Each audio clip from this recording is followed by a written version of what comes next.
Reposition po tayo. Boeing 777.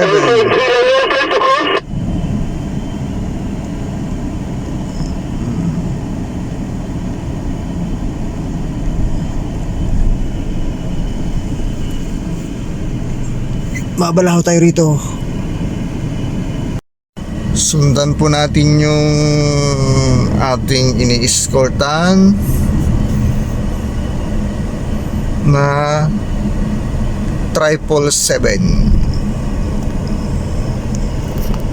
Boeing 777. Na-transfer po natin yan sa kabilang apron.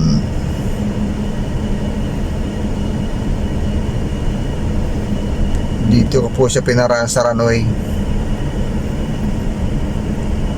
Nag-shortcut na po kami dahil nakabalandra po yung isang Airbus doon, no? Nasa likod po siya. Yung ginawa ko, mag-run na lang tayo para hindi na natin galawin yung Airbus 300 na nasa harapan. Malapit lang naman yung paglilipatan.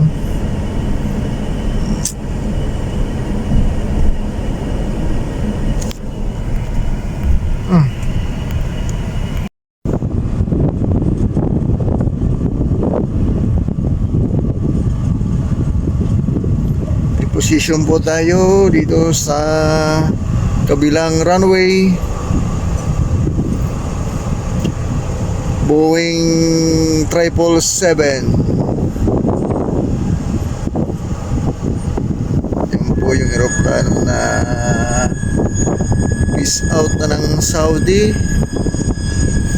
Binili po ng ibang kumpanya. Dito lang po pinag sa Fujairah Airport.